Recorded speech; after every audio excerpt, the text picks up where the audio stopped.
Notre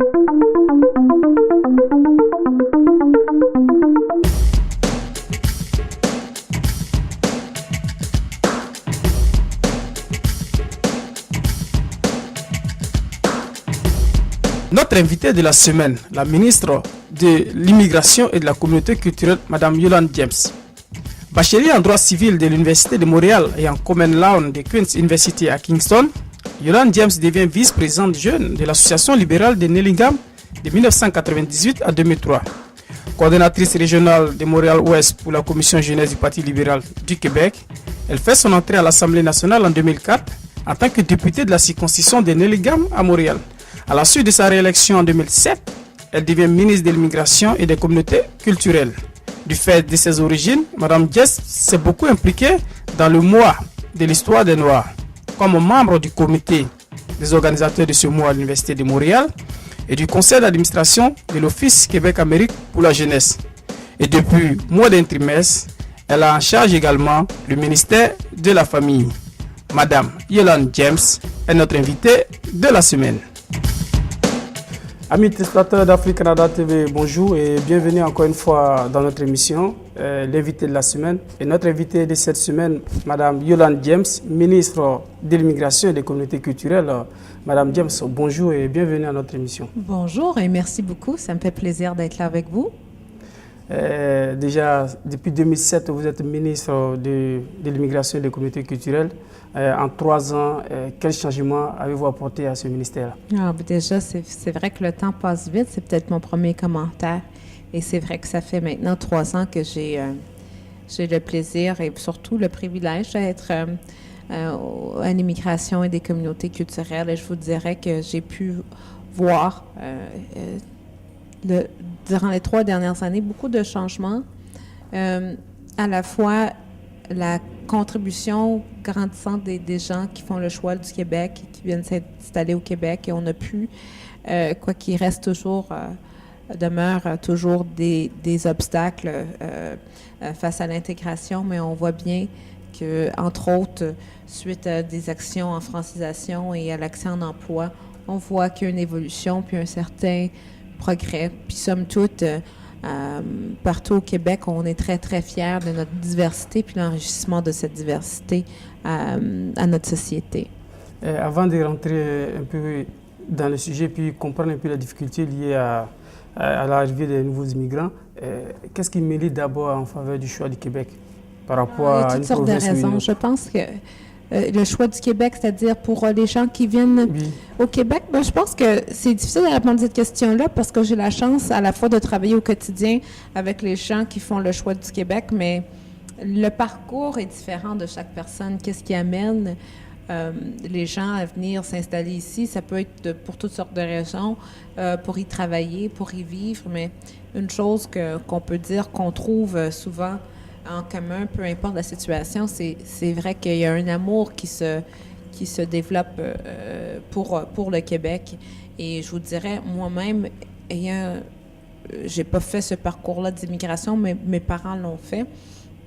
Mais mes responsabilités de ministre m'ont permis aussi de retomber en amour avec le Québec par les yeux et par les expériences surtout des autres qui font le choix d'y être.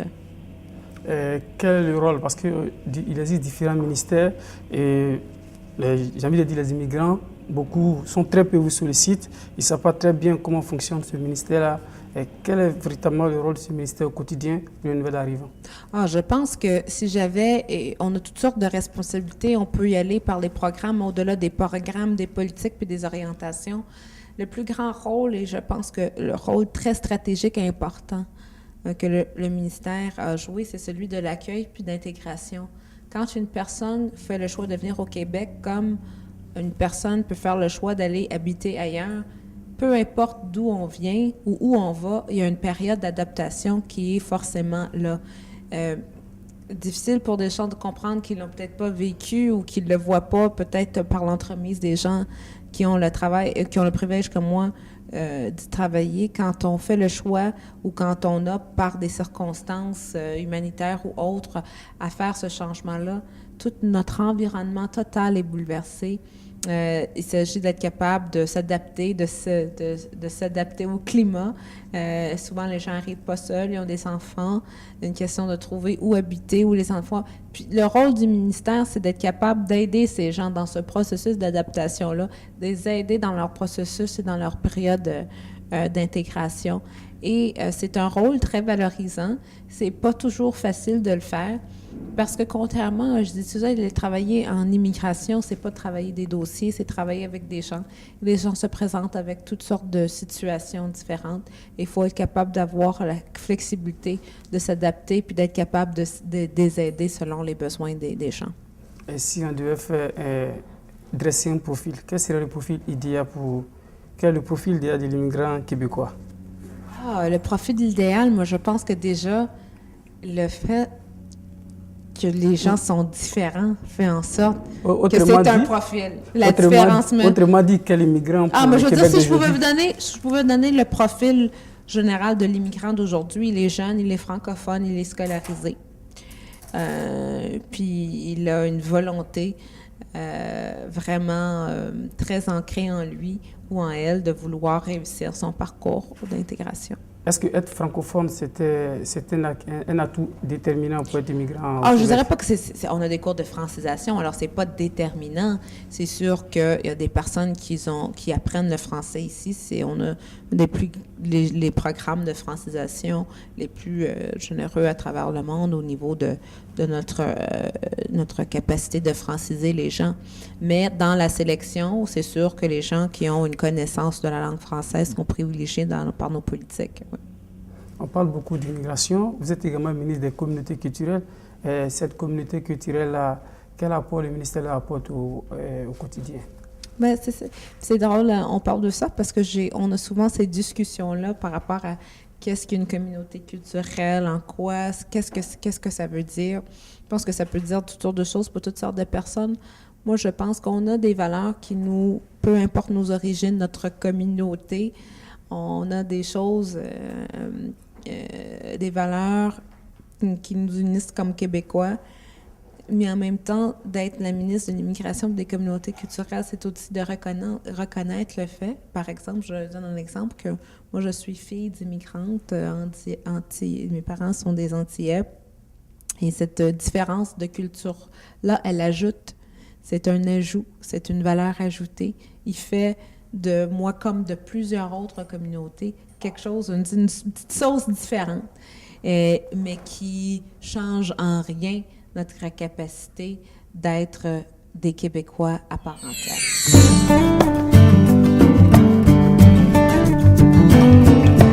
AfriqueCanada.tv, la plus grande télévision d'expression africaine en Amérique du Nord. Vous êtes une entreprise, une ONG, une femme ou un homme d'affaires, un philanthrope?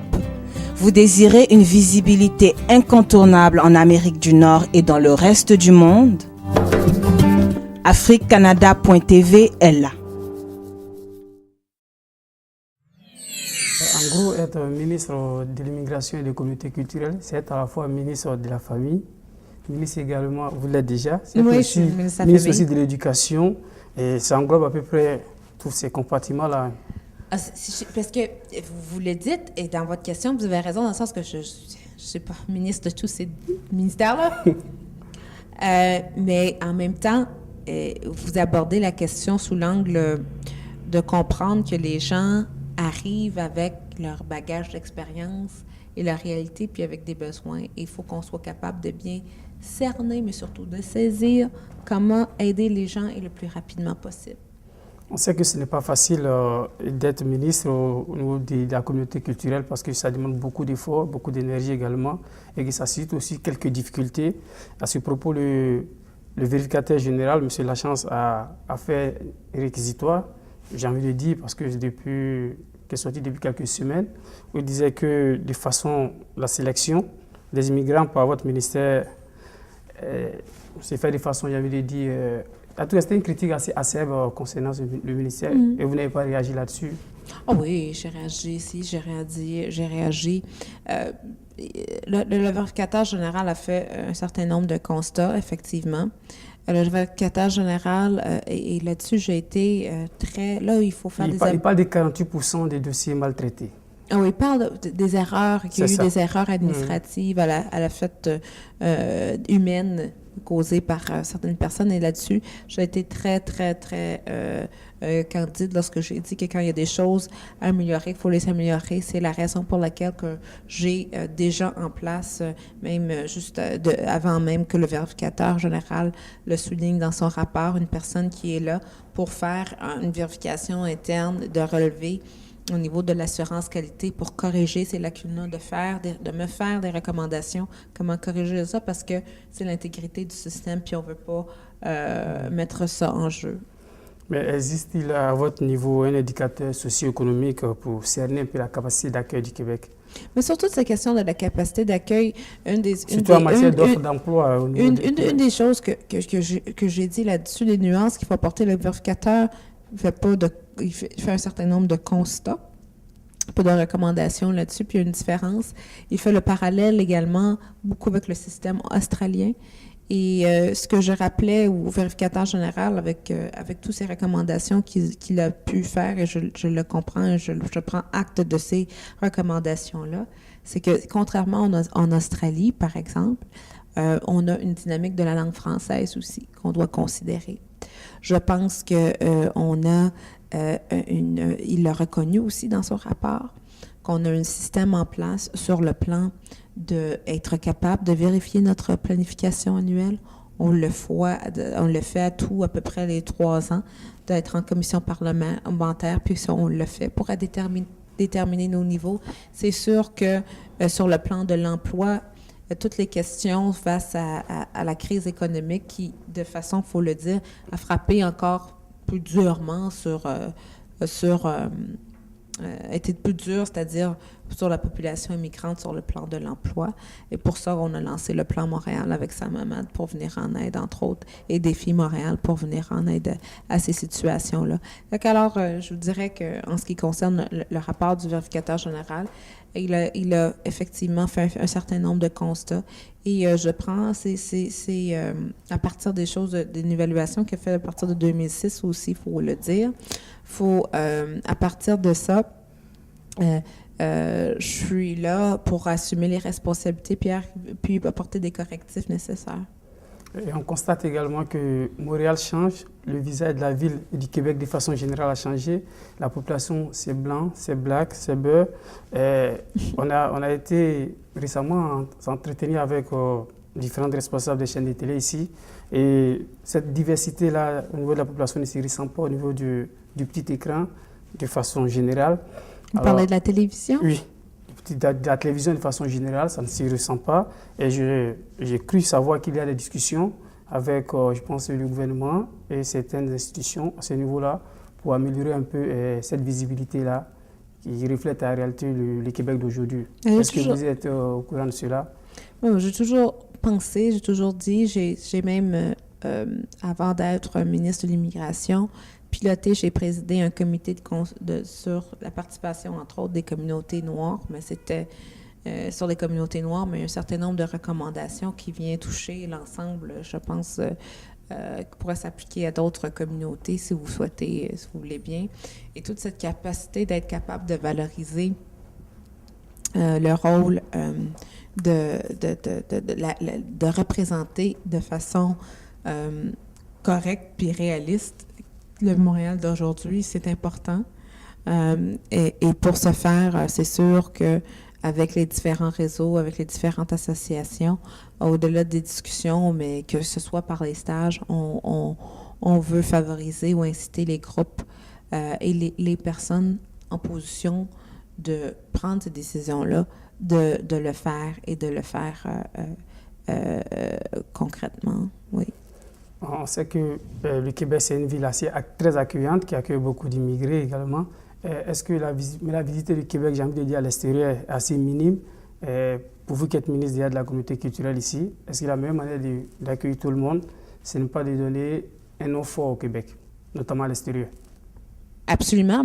Bien, on a développé, justement, vous parlez du fait que le Québec a changé, même la façon qu'on qu'on présente le Québec et nos politiques d'immigration, on a dû et on a fait des changements importants face à la façon qu'on souhaite faire connaître les opportunités et le Québec à travers le monde. Par ça, et très concrètement, je veux dire par là, voilà quelques années, ou il y a bien des années, peut-être 20 ans, beaucoup encore, peut-être encore aujourd'hui, les gens, si vous me permettez de le dire comme ça, la capacité de parler du Québec à l'extérieur était beaucoup axée sur nos lacs, l'environnement, l'espace, quand j'écoute les gens parler de tout ce qui est disponible là. Et j'ai demandé, puis j'ai vraiment travaillé avec l'équipe ici pour dire, mais là, écoutez, là, un instant, quand les gens font le choix de quitter leur pays, ils vont le faire plus pour, c'est pas des vacances qu'on souhaite, quand les gens viendront pour l'espace vert, ils vont venir passer un temps puis ils vont retourner. Si on parle d'une politique de favoriser que les gens puissent venir et y rester, faut être capable de parler des opportunités et d'aller chercher les profils qui correspondent à nos besoins. Alors, en fonction de ça, on a une campagne qu'on a montée pour faire valoir le Québec et les opportunités pour justement cibler les profils qu'on cherche compte tenu des pénuries de main-d'œuvre, même dans une situation économique difficile qu'on vit et qu'on va vivre dû au fait qu'au Québec, on vit un vieillissement de la population un peu plus intense qu'ailleurs. L'immigrant qui vient au Québec constate que le Québec est riche, culturellement parlant, mais il constate également que cette visibilité culturelle-là ne se voit pas forcément à l'extérieur, comme je le disais tantôt, au niveau à l'image des centres culturels français, canadiens qui existent. Le Québec n'a pas une promotion de sa culture. Mais si, je dirais que le contraire. Le Québec, sur le plan culturel, on est extrêmement visible sur les relations internationales. Je ne serais pas d'accord avec vous que ce soit nos artistes de toute origine sur le plan international. Non seulement sommes-nous présents, mais on réussit très, très bien. Oui.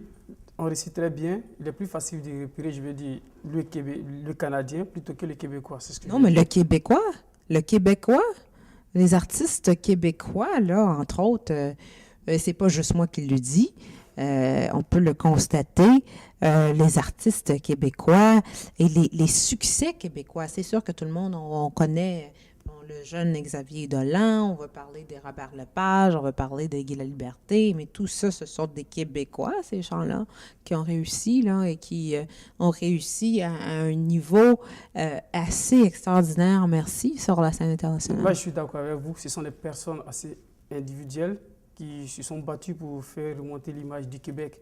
Mais je parle du gouvernement québécois de façon générale, fait lui. Mais le gouvernement québécois, non seulement sommes-nous là pour soutenir nos artistes, on est présent à l'international. On a un ministère des Relations internationales avec les bureaux à travers le monde. Si on a réussi à faire des ententes bilatérales ou des ententes historiques avec le président de la France, par exemple, c'est parce qu'on est là puis on a pu exercer une certaine influence. Une dernière question, non des moindres. Quels sont les besoins que vous avez réussi à cerner au niveau des communautés culturelles ici? Je dirais que le plus grand, je dis ça de façon générale parce que les besoins sont importants, ils sont différents, mais les plus grands besoins, je vous dirais, la même façon d'être capable de dire ça, et la vision que j'ai par rapport ou l'approche que je souhaite toujours privilégier dans la façon que j'aborde mon travail, c'est d'être capable de voir dans son parcours une personne qui se présente, dès qu'au moment qu'il se présente à l'aéroport, il a toutes sortes de préoccupations et toutes sortes de besoins, que ce soit de se trouver un emploi, de parler la langue, de savoir où habiter, comment vivre et tout ça. D'être là pour l'accompagner à travers tout ça, pour l'aider, pour que la personne soit capable, le plus tôt possible, de voler de ses propres ailes. En tant que ministre, s'il y a un conseil que vous devez donner à l'immigrant pour qu'il s'intègre assez facilement, ce serait lequel? En 5 méthodes. Si j'avais à donner un conseil, moi, pour faciliter l'intégration. Pour faciliter l'intégration, j'hésite à dire de donner un conseil parce que ce que je vois à tous les jours, ce sont des gens qui se battent pour réussir et qui ont une très grande volonté. si j'avais quelque chose à dire, c'est que je sais à leur dire, c'était surtout de peut-être leur communiquer que je suis consciente qu'on peut vivre des frustrations dans notre intégration, on peut vivre des difficultés et de leur dire que je souhaite qu'ils se découragent pas et qu'on est là, que je suis là pour les accompagner à travers tout ça et que on souhaite dans la mesure du possible et on fait tout ce qu'on peut pour faire tomber ces barrières-là qui existent, leur permettre d'aller chercher un travail à la hauteur de leurs compétences, leur permettre d'apprendre la langue quand c'est nécessaire, leur permettre aussi de créer une vie dans leur nouveau Québec avec la famille ou avec les nouveaux amis et qu'ils soient heureux. Merci. Merci infiniment, Madame la ministre, de nous avoir accordé cette entrevue. Ça me fait grand plaisir. Merci d'être là et bienvenue à nos bureaux. Merci également. Merci, amis téléspectateurs, de nous avoir suivis et à la semaine prochaine. Au revoir.